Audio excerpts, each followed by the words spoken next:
ومن ثمرات النخيل والأعناب تتخذون منه سكرا ورزقا حسنا إن في ذلك لآية لقوم يعقلون.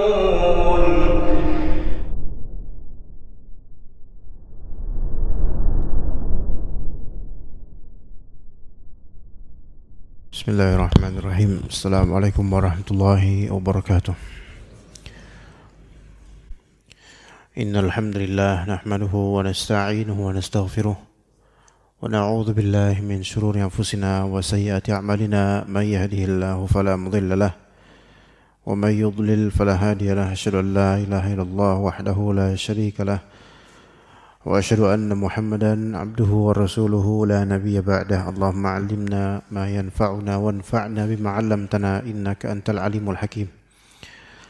Para jemaah sekalian rahimani wa rahimakumullah, berkaitan dengan akad ya, akad yang mana akad itu asal maknanya adalah keterikatan. Akad itu keterikatan.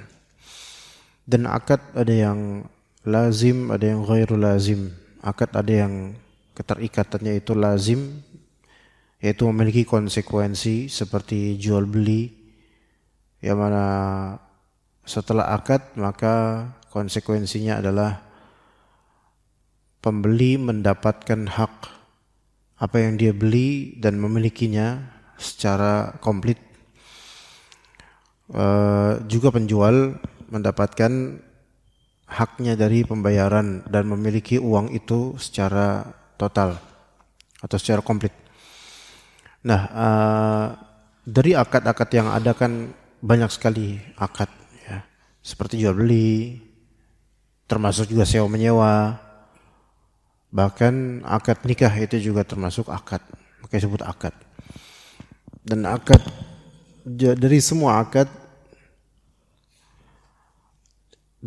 akad rata-rata jika itu berkaitan dengan murni dunia seperti jual beli secara zat, maka itu dilarang dilakukan di masjid, dilarang dilakukan di masjid. Baik itu murni jual belinya seperti akad, kesepakatan harga pembelian dan barang, atau sebagian ulama juga melebarkan sampai ke hal-hal yang menjurus kepada akad. Hal-hal yang menjurus kepada akad. Dan jumhur ulama mengatakan itu makruh, sementara beberapa dari ulama, sebagian ulama mengatakan itu haram untuk berakad jual beli di dalam masjid. Termasuk di dalamnya sewa menyewa, karena itu termasuk juga jual beli jasa atau manfaat. Namun jika itu akad nikah maka tidak apa dilaksanakan di masjid. Ibnu Qayyim menyebutkan dalam I'lam al-Muwaqqi'in akan spesialnya akad nikah. Kita telah belajar juga masalah sighah. Sighah yaitu lafal akad, baik di pengkajian tentang muamalat yaitu jual beli yang biasa di hari Kamis, atau kita telah mempelajari sighah atau pelafalan akad nikah yang di hari Jumat. Nah, jadi dalam akad itu memerlukan sighah, yaitu pelafalan.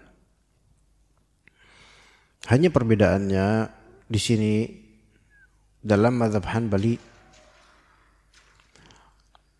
akad jual beli itu tidak harus dengan lisan atau tulisan, melainkan bisa juga jual beli bai' al-mu'adhat, yaitu tanpa tuturan lisan atau tanpa tulisan, dengan isyarat dan urf yang berlaku. Walaupun tanpa ucapan itu sah dalam mazhab Hanbali. Berbeda dengan akad nikah. Maka akad nikah, ulama-ulama mazhab itu seperti sepakat bahwasanya harus ada sighah ijab dan qabul. Betul-betul ada lafalnya. Betul-betul ada lafalnya dengan lisan. Adapun dengan isyarat, maka itu tidak sah kecuali jika itu dilakukan oleh orang yang mungkin bisu, gagu dan semisalnya, beruzur. Jika ternyata tidak beruzur melainkan bisa bicara, maka wajib dilakukan dengan lisan dan suara, baik online maupun offline. Maka akad nikah online pun tidak masalah. Itu lebih sahih selama bisa dipastikan validnya yang berakad secara online ini. Adapun rekaman tidak sah. Tapi kalau misalnya langsung melalui Zoom atau voice atau video call, maka sah. Adapun voice call, telepon, sebenarnya hakikatnya sah, cuma karena dikhawatirkan ada potensi penipuan atau perbedaan waktu dan semisalnya, atau kamuflase, manipulasi dan seterusnya, maka sebaiknya dialihkan ke video call. Begitu. Ini untuk akad nikah. Dan akad nikah dibolehkan untuk dilakukan di masjid. Dibolehkan dilakukan di masjid. Nabi SAW kan melarang akad jual beli saja dan yang semisal itu. Jika engkau melihat seseorang berjualan di masjid, maka katakanlah la arbahallahu lak. Semoga Allah tidak menguntungkanmu. Ini hanya berkaitan dengan akad jual beli. Ya, adapun akad yang seperti akad nikah, maka boleh di masjid. Tapi bagaimana dengan hutang? Jika kita katakan hutang itu akad, boleh enggak dilakukan di masjid? Boleh dilakukan di masjid, baik berhutang maupun membayar hutang. Atau menagih hutang, itu boleh dilakukan di masjid, karena ini bukan dalam rangka mengambil keuntungan, bukan bagian dari jual beli, walaupun sebagian ulama menyebutkan ini juga termasuk akad.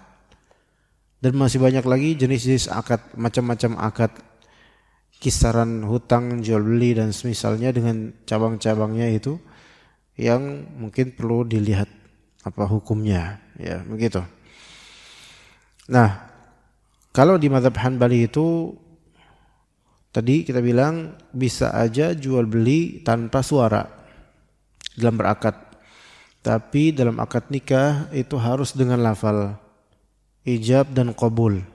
Ijab dan qabul. Ijab biasanya dari wali perempuan, wali istri atau yang menjadi perwakilannya, dan qabul dari laki-lakinya atau wakil dari mempelai laki-laki. Maka ini ada ijab dan qabul. Kita akan membahas dari kitab Muntaha Al-Iradat, ikhwas sekalian, tentang kembali ke masalah wakilnya istri, wakilnya wali perempuan, Permasalahan pembahasan dimulai dari apa yang disebutkan oleh Ibnu Najjar Al-Hanbali rahimahullah dalam kitab Muntahal Iradat. Wa yushtaratu qawlu waliyin aw wakilihi liwakili zawjin zawwajtu fulanatan aw li fulanin aw zawwajtu muwakkiluka fulanan aw zawwajtu muwakkilaka fulanatan. Disyaratkan perkataan wali atau wakilnya terhadap wakil suami dengan perkataan saya nikahkan fulanah dengan fulan, atau untuk fulan, atau saya nikahkan orang yang mengangkatmu sebagai wakil. yaitu saya nikahkan fulan dengan fulana binti fulan. Anda jelaskan insyaallah sesuai dengan bagaimana perkataan Mansur Al-Buhuti dalam syarahnya. Dikatakan wa yushtaratu li nikahin fihi tawkilun fi qabuli qawli waliyin liwakili zaujin. Disyaratkan dalam akad nikah yang dilakukan dengan perwakilan pada sisi qabul penerimaan akad, yaitu ucapan wali kepada wakil dari pihak suami, nikahkanlah dia. Nah ini gini, kita tahu dalam mazhab Hanbali dan juga mazhab lainnya, akad nikah haruslah terjadi dengan lafal yang jelas dan memenuhi struktur syariat yang tepat. Terutama lebih ditekankan lagi jika akad akan dilakukan melalui wakil. Akad akan dilakukan melalui wakil, baik wakil itu dari pihak wali perempuan atau wakil itu dari pihak dari suami. Jadi sebagaimana joli, akad nikah bisa diwakilkan. Akad nikah bisa diwakilkan. Wali perempuan bisa ngewakilin. Wali perempuan bisa nyuruh seorang wakil untuk mewakilkan dirinya. Ya. Calon suami mempelai pria juga bisa mencari perwakilan. Bisa, misal antum pengen nikah nih. Antum pengen nikah dan antum sibuk di Jakarta, di Bekasi. Antum sibuk. Namun dijadwalkan nikah misal hari Ahad besok. Ya. Wah, sementara calon antum itu sekarang ada di Semarang, misal.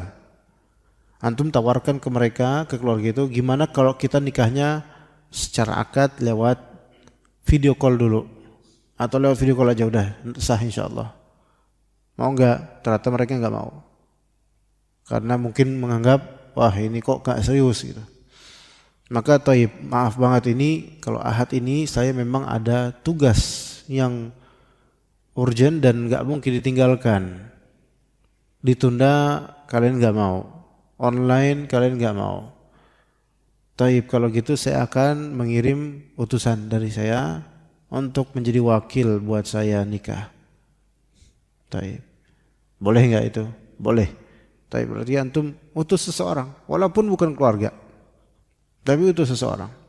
Dan ketika antum mengutus wakil ini, antum harus mengatakan apa?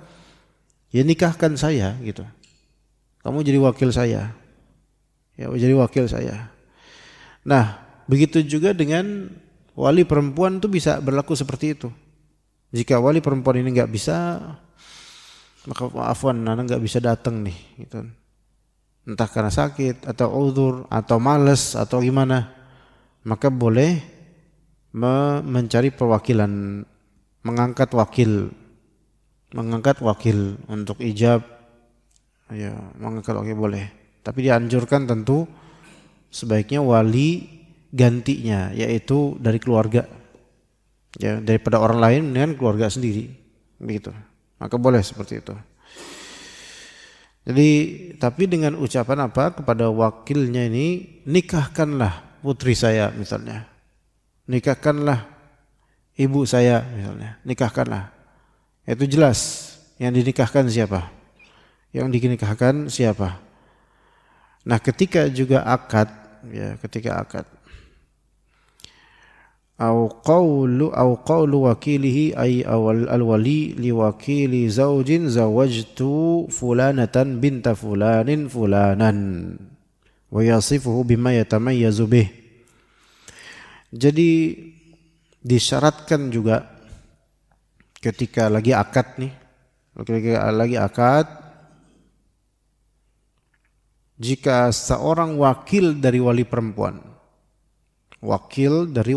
jadi walinya nggak datang, dia serahkan kepada wakil, baik wakilnya itu dari KUA, penghulu, atau diwakilkan oleh keluarga, atau oleh orang lain.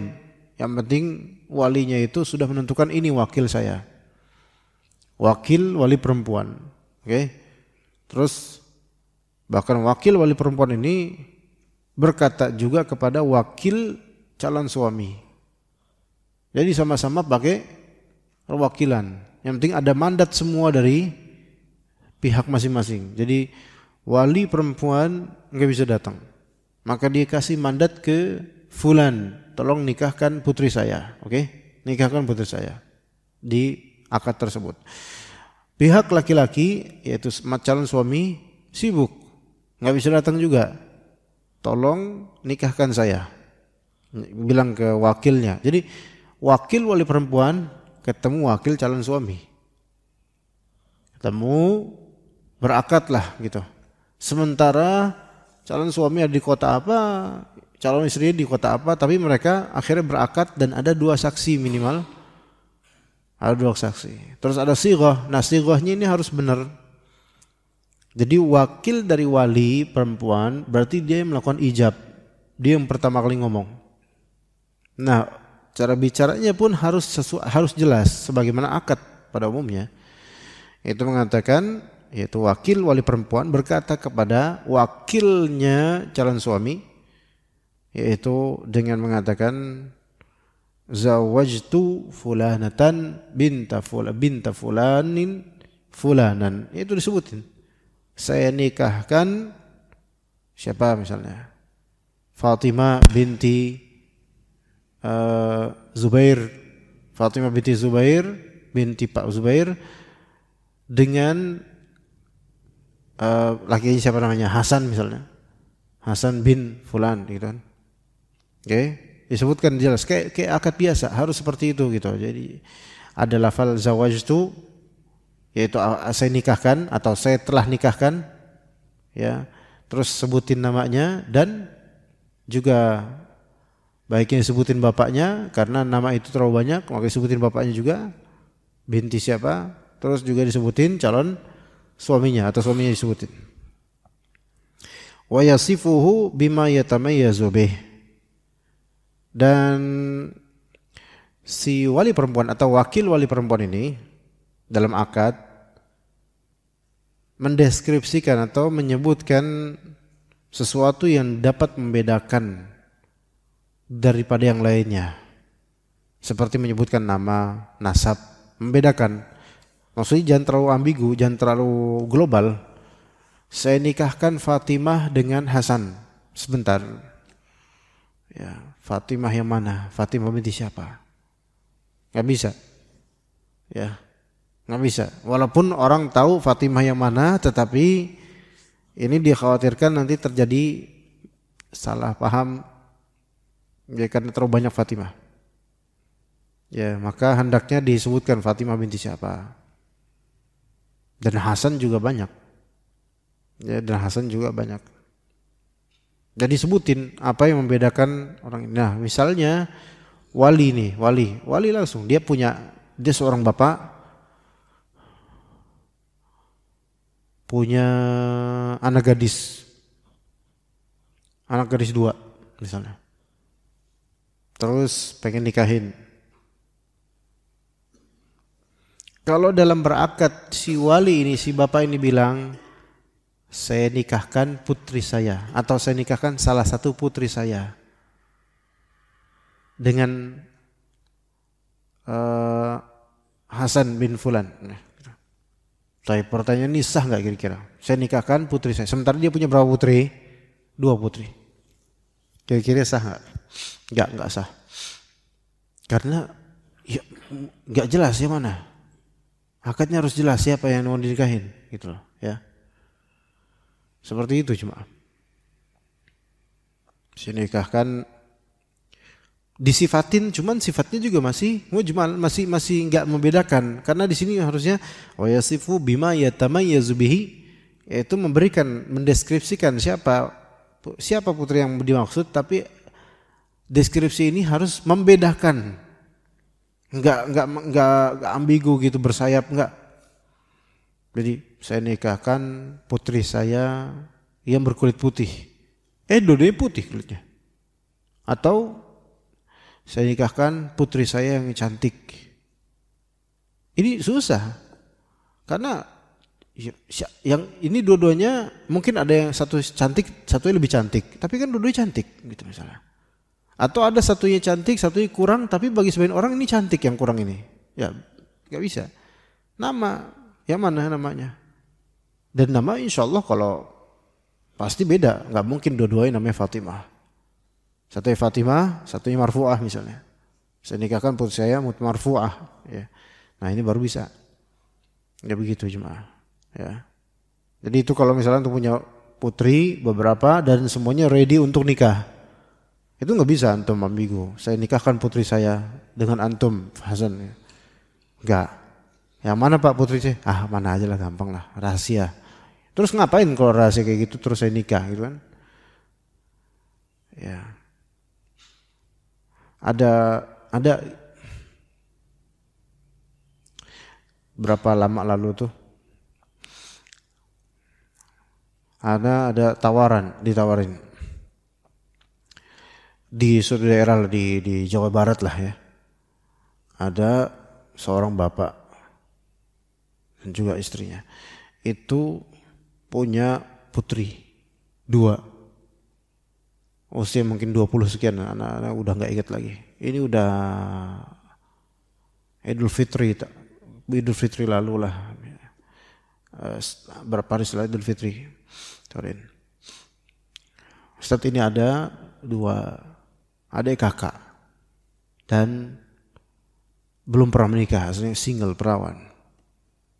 Siapapun dari kedua ini siap untuk nikah dan rela untuk jadi yang istri keberapa silahkan. Ya, akhirnya kemudian apa? Bilang afwan Pak, nggak mau. Ini dua-duanya mau, bapaknya mau loh, ibunya juga oke, nggak mau. Tapi boleh nggak misalnya kita nikahin dua-duanya, ikhwan? Bukan masalah mau nggak mau, itu urusan nanti loh. Boleh nggak nikahin si adik dan kakaknya? Gimana Pak menurut antum? Bukan masalah enak gak enak dah sekarang. Boleh nggak secara hukum syar'i? Boleh nggak? Boleh? Enak Pak, boleh Pak, masya Allah. Itu kan yang antum mau. Nggak boleh. Menjamak adik dan kakak dalam satu momentum nggak boleh, haram. Ya, itu nggak boleh. Taib, berarti harus salah satunya kalau mau. Harus salah satunya. Kalau misalnya anak kemudian nazar, misalnya ini cerita aja ya. Tapi ini wallahi real, memang ada yang nikah, ada yang nawarin. Tapi ini nggak mau. Ini perawan dua-duanya, cadaran. Misal anak nazar, nazar, taib. Boleh nggak anak nazarin dua-duanya? Boleh nggak? Enak Pak, masya Allah. Apa? Siapa pria yang mungkin nggak pengen hal kayak gini, tapi ini terjadi di kehidupan anak dan ternyata anak nggak mau. Hatta anak nggak mau, bahkan anak belum pernah lihat mereka, belum pernah lihat wajahnya, nggak mau. Ya. Kalau anak nazar dua-duanya boleh atau tidak? Ya, gitu loh. Sementara begini, dalam fikih Hanbali, sebagian ulama Hanbali mengatakan nazar itu hanya diperbolehkan ketika memang antum ada keinginan untuk nikah dengan yang antum mau nazarin ini.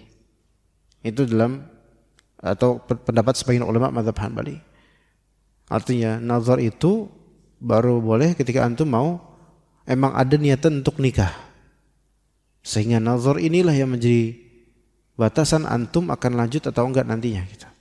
Dan boleh berkali-kali nazar. Tapi bagaimana kalau misalnya ada 2 perempuan ini, adik kakak, antum nazarin dua-duanya. Tapi di sini dikembali ke maslahat atau mafsadatnya. Kalau maslahatnya itu lebih rajih, lebih besar, antum bisa memilih antara keduanya, maka silahkan. Tapi kenapa Pak anak ketika itu belum nazar belum apa, akhirnya afwan nggak mau Pak. Coba kenapa Syekh Abu Bakar Fawaz? Kira-kira sebagai orang yang punya pengalaman untuk kuliah di Libya, kira-kira gimana? Apa sebabnya? Mungkin antum tahu secara syar'i. Pikir, kayak ini nggak bakal ketemu jawabannya. Pak Fakhrudin gimana kira-kira? Kenapa nggak boleh? Wallahu alam. Anda semua pasti akan bilang wallahu alam. Karena urusan ta'adud atau poligami itu ada beberapa hal. Pertama, ketika terlalu mudah namun asing, maka makin mencurigakan. Itu satu. Ya Pak, ya. Ketika dalam urusan poligami ini terlalu mudah kayaknya dan tapi masih asing, antum belum kenal, maka curigalah gitu loh. Itu satu. Kedua, secara kenyataan dan pengalaman siapapun kurang recommended kalau misalnya mencari istri kedua, ketiga dan keempat dari kalangan perawan. Kurang recommended. Antum hanya mendapatkan mungkin status atau kenikmatan awal-awal saja. Ya begitu. Ya begitu ya. Ini memang bukan pelajaran syar'inya, tetapi ini kenyataan. Makanya enggak begitu. Bukan karena Nabi SAW bertanya kepada Anas bin Malik, kenapa Anas bin Malik atau Abu Sa'id Al-Khudri, lupa. Al-Muhim, ada sahabat yang menikah namun tidak dengan perawan, dengan janda. Nabi SAW tanya, kenapa enggak ada perawan sehingga kamu bisa bercanda sama dia bisa bercanda sama kamu gitu. Maka kata sahabat ini, lupa Anas atau Abu Sa'id, beliau berkata bahwa sahabat ini berkata bahwasanya, ya Rasulullah, saya punya adik-adik yang masih kecil, sehingga saya butuh istri yang bisa menghandle adik-adik saya, dan cuman janda lah yang bisa melakukan ini karena punya pengalaman. Ini menunjukkan bahwasanya dalam pernikahan ada pertimbangan-pertimbangan yang awalnya non syar'i yang diperbolehkan dan bermaslahat gitu loh. Ada pertimbangan-pertimbangan yang memang aslinya itu non syar'i, tidak dibatasi oleh syariat, tapi diperbolehkan kalau memang itu yang terbaik. Begitu. Maka enggak sembarang ya. Oh, kenapa antum poligami, nikah saya yang perawan, mantap dan seterusnya. Tahu apa antum? Ya. Sementara kehidupan dalam rumah tangga itu tidak senikmat, atau rumah tangga poligami maksudnya tidak senikmat itu gitu loh, yang digambarkan oleh sebagian praktisi harus dapat nikmatnya doang. Ada banyak tantangannya. Dan itu semua pertinjauan itu sebagaimana tinjauan sahabat tadi. Tinjauan maslahat dan madaratnya juga harus diperhatikan. Siapa yang bakal dinikahin, bagaimana cocoknya ini nanti, itu dipertimbangkan dengan istikharah, tawakal sama Allah, dan melihat peluang, melihat bagaimana kehidupannya sendiri dan kehidupan istri-istrinya. Tapi ala kulli hal, kembali ke yang tadi, kalau misalnya ada dua perempuan ini, ada kakak bahkan, terus walinya mensiapkan buat antum, terus pas akad walinya mengucapkan secara ambigu, saya nikahkan putri saya dengan antum Hasan bin Fulan. Tapi Pak, sebentar, nikah siapa nih putrinya? Enggak, pokoknya saya nikahin putri saya atau salah satu putri saya ke antum. Ya, terus Anda bilang, saya terima nikahnya dengan salah satu putri antum dengan mas kawin sekian. Ya, mas kawinnya jelas dengan mas kawin seperangkat alat sholat, mas kawin jelas, tapi pihak yang dinikahin malah nggak jelas. Ini tidak sah akadnya. Tidak sah akadnya. Melainkan harus dideskripsikan nama. Kalau bisa nama, itu yang paling mumayyiz, yang paling bisa membedakan, dan atau karakter yang membedakan. Misalnya salah satu putrinya satu kulit putih, satunya kulitnya coklat, maka jelas saya nikahkan putri saya yang berkulit coklat dengan kamu Hasan, dengan mas kawin sekian. Kalau ini mumayyiz, yaitu bisa membedakan, bisa terbedakan. Cuma secara urf ini tidak baik. Ya, apalagi kemudian menyebutkan warna kulit. Saya nikahkan putri saya yang kulitnya warna putih, bukan yang coklat kayak itu tuh. Nah, ini kan ngece namanya, nggak mungkin juga. Ya. Taib. Kemudian au zawajtu fulanatan binta fulanin li fulanin ibni fulan, atau berkata aku telah menikahkan fulanah binti fulan dengan fulan bin fulan. Jadi jelas namanya disebutkan semua nama bapaknya. Au yaqulu waliyun, ada au yaqulu waliyun aw wakiluhu zawajtu muwakkilaka fulanan fulanata binta fulan, atau wali atau wakilnya wali mengatakan aku menikahkan orang yang mengangkatmu sebagai wakil yaitu fulan dengan fulanah binti fulan. Nah, sini. Jadi misal antum mau nikah tapi antum nggak bisa ke Semarang, nggak bisa ke tempat akad. Mungkin karena sakit atau job atau lainnya ya. Lalu antum mengangkat seseorang sebagai wali, sebagai wakil buat antum. Wakil nikah buat antum. Antum mengangkat anak Hasan. Ya. Ustaz Hasan. Afwan ya, anak enggak bisa ke Semarang sementara anak harus nikah nih. Anak bilang terus kenapa? Bisa enggak Ustaz jadi wakil gitu. Gimana? Coba Pak Fakhrudin coba ngomong gitu ke anak, Pak. Coba.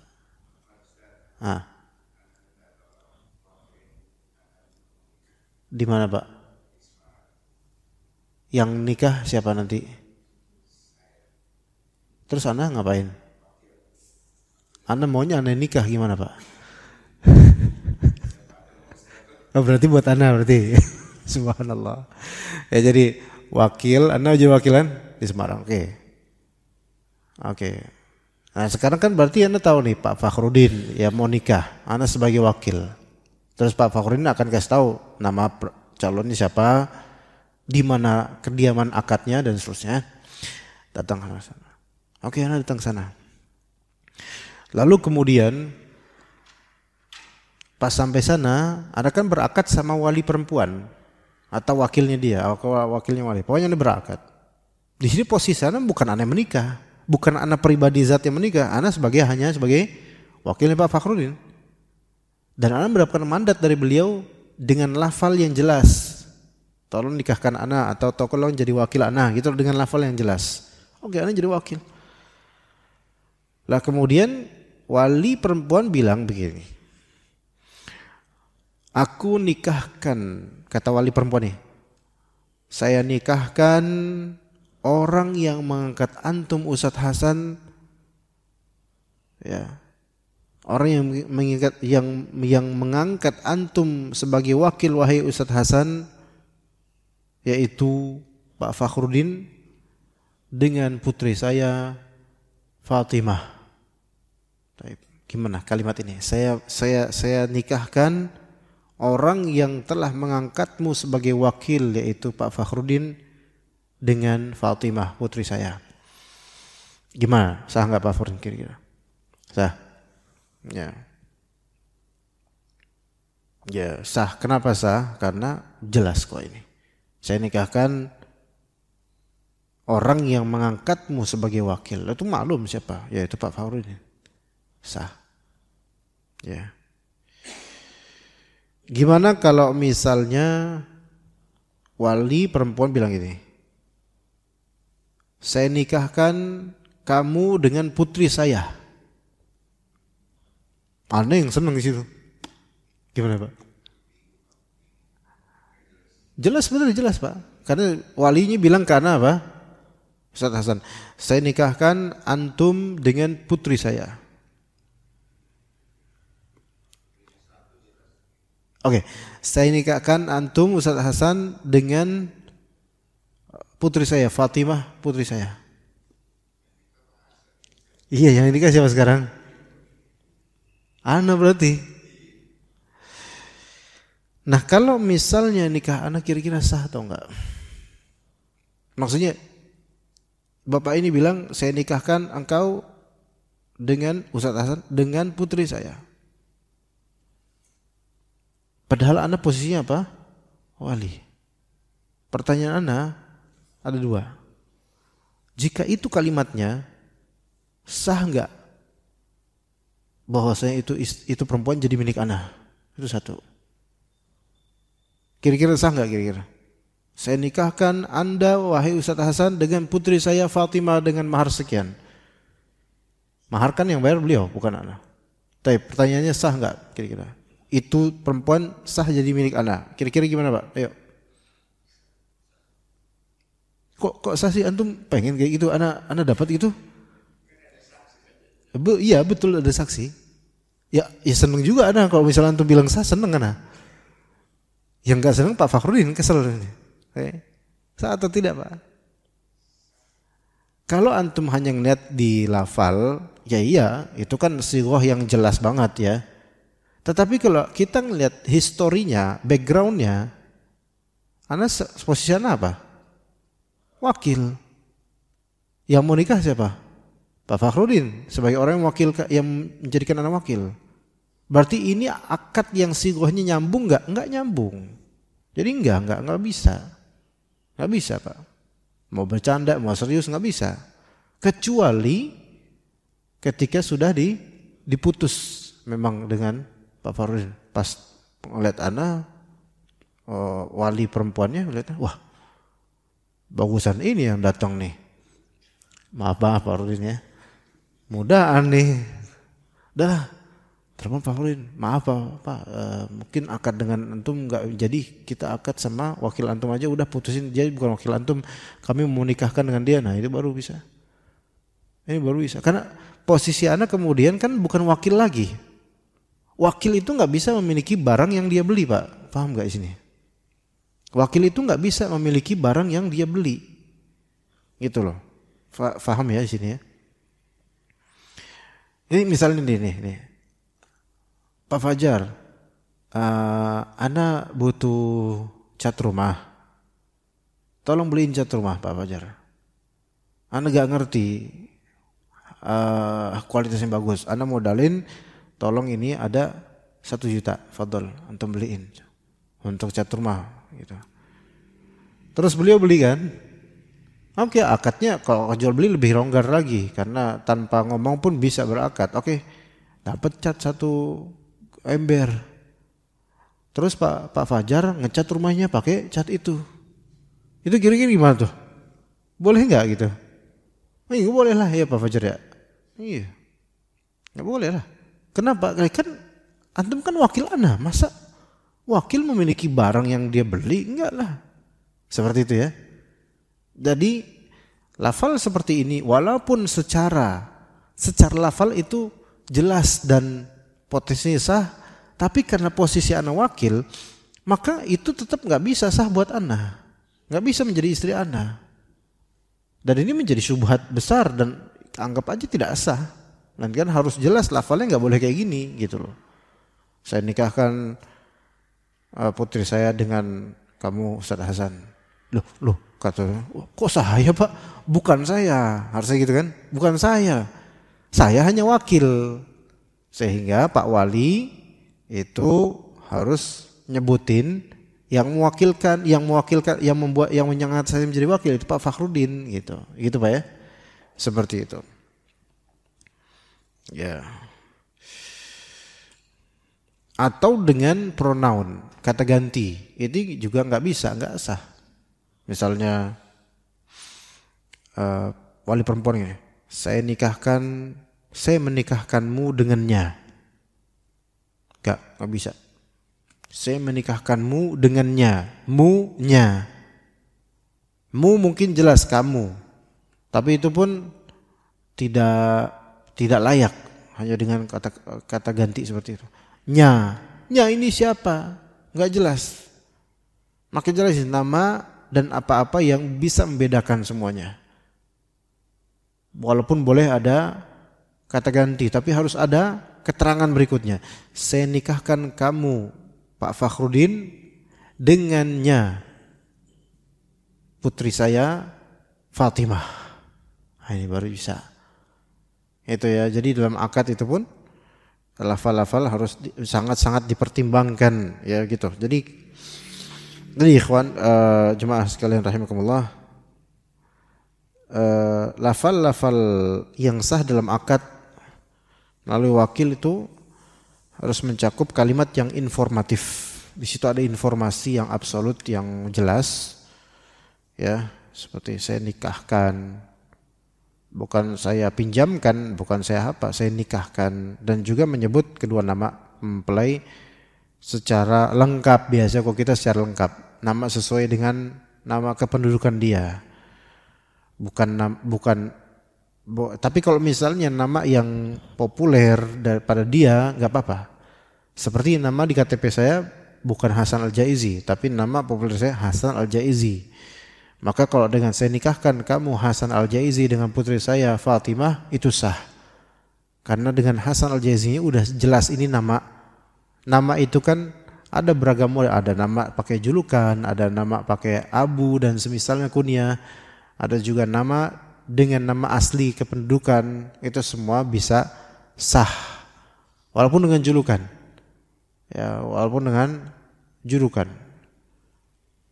Misalnya Umar, di desa ini ada beberapa Umar. Ada Umar Fawaz, ada Umar Ansor, ada Umar Abu Bakar, ada Umar Fulan, ada Umar lainnya. Nah, jadi kalau misalnya ada yang pakai julukan, tadi itu semua nama-nama di KTP. Ya, Umar Fawaz, Umar Abu Bakar, Umar Ansor, Umar ini gitu. Tapi ada satu Umar yang pakai julukan. Umar Ateng misalnya. Ya, Umar Ateng. Ya. Ateng julukan. Ini karena si Umar yang terakhir ini, si Umar Ateng, orangnya sok tahu. Ya, Ateng sok tahu gitu kan. Umar Ateng. Ya. Dipanggil gitu. Ini julukan, bukan nama aslinya. Ateng bukan nama aslinya. Namun kemudian wali bilang ke si Umar Ateng, saya nikahkan kamu wahai Umar Ateng, ya, dengan putri saya Fatimah dengan mahar sekian-sekian. Sah nggak? Sah. Itu sah. Ya, walaupun dengan julukan seperti itu, tapi julukan yang jelas mengarah ke orang yang dimaksud. Ya begitu. Tidak boleh menggunakan kalimat seperti aku menikahkanmu bila lawan bicara, apalagi bila lawan bicara bukan si calon suami langsung. Jadi wakil suami, saya menikahkanmu. Wah, ini jadi syubhat, keraguan dalam struktur akad. Dan juga kalau misalnya pun langsung ini, yaitu si siapa namanya, si calon suami, saya menikahkanmu dengan putri saya Fatimah. Sebenarnya itu bisa sah. Namun kembali lagi, saya menikahkanmu itu memang bisa sah, namun tidak afdol. Tidak afdol. Karena sebut aja namanya. Saya menikahkanmu Hasan bin Fulan dengan putri saya Fatimah. Itu menghilangkan semua syubhat dan keraguan. Jelas kok itu. Ya begitu ya. Ini semua menunjukkan kehati-hatian yang tinggi dalam memastikan keabsahan akad nikah. Seperti itu. Tapi sampai sini ada pertanyaan enggak, jemaah? Atau jelas semua? Ada pertanyaan? Nanti di berikutnya insya Allah masih berkaitan dengan ucapan dari pihak suami insya Allah. Ya seperti qabiltuhu, saya terima nikahnya. Kalau dari laki-laki gampang sebenarnya. Dari laki-laki gampang. Kalau misal dia pakai bahasa Arab, sah. Qabiltu nikahaha. Selesai. Itu laki-laki itu. Yang membuat kadang ribet itu penghulu sebenarnya. Ya, lama. Khutbah hajahnya lama. Mana belepotan lagi cara ngomongnya. Ini penghulu apa dukun gitu kita mikirnya Allah. Terus habis itu ada apanya lagi gitu, doa dulu lah, ini dulu lah dan seterusnya. Itu mempelai pria itu sampai gak sabar. Terus ustadznya khutbah nikah dulu. Nah, khutbah nikah sebelum akad. Indonesia tuh banyak bahasa basinya, beneran deh. Ana pernah di suatu akad nikah dia. ini di gedung besar. Ya, ini di gedung besar, ini Arab Indo, nikahan keturunan Yaman lah gitu. Besar, mewah. Kita duduk di situ, banyak tuh orang-orang besar, orang hebat juga duduk situ. Ini yang bakal akad adalah putranya salah satu teman dekat Abi Ana. Kemudian ustadz yang menjadi penceramahnya memberi tausiah ada, beliau guru Ana juga. Itu belum akad tuh. Jadi acara ini sambutan dulu gitu kan. Terus kemudian baru ustadz kita ini ceramah terus. Dan ceramah itu duduk menghadap ke si mempelai pria. Ceramah awal-awal mempelai pria, tapi lama-lama raut mukanya berubah. Jangankan dia, anak aja yang jauh juga raut muka berubah. Lama banget ini, kapan kita makannya, kan gitu ya. Muka aduh. Itu sampai mempelai pria itu sampai sengaja dia semua di depan ustadznya, saking apa sih ustadz kok ngalang-ngalangin aneh buat nikah gitu loh. Lama banget gitu. Lama terus lihat HP, basa-basi kelamaan gitu loh. Padahal sighah nikah simple. Kemudian saya nikahkan engkau Fulan bin Fulan dengan putri saya gini-gini. Selesai. Saya terima nikahnya ini. Selesai. Itu malah itu intinya itu cepat selesai.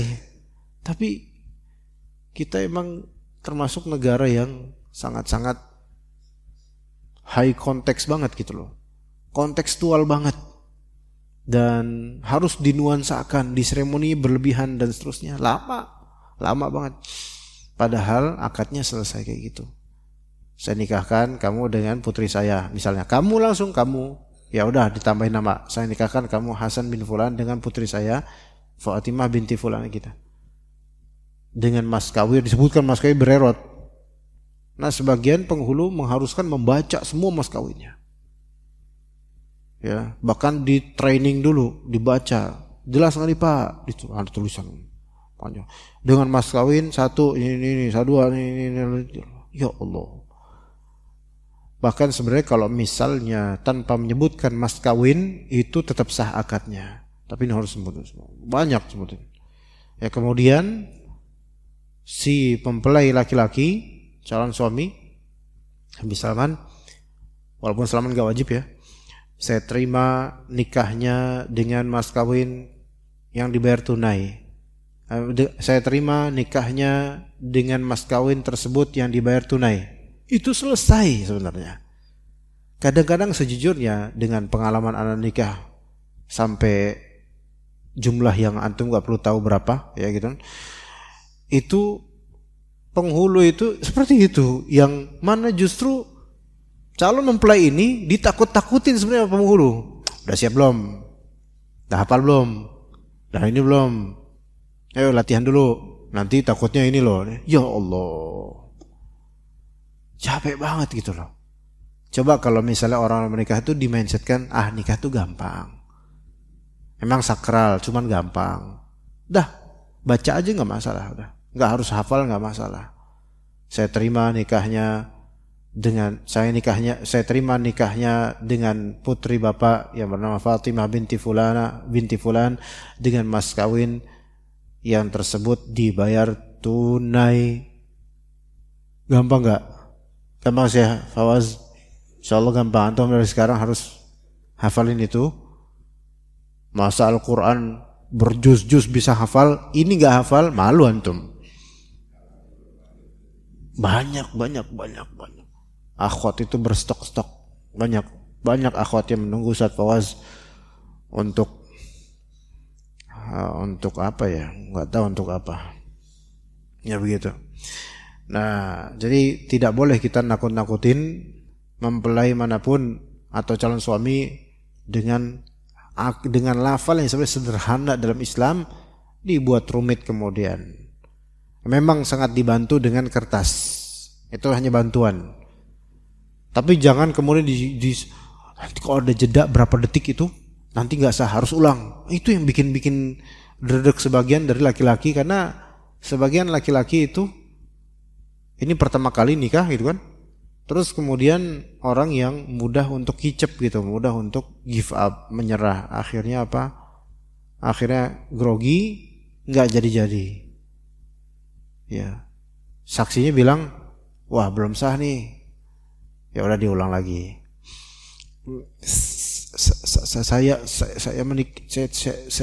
Saya terima. Kadang-kadang sebagian wali perempuan juga ada yang grogi juga. Apalagi bacaannya lebih banyak. Saya nikahkan,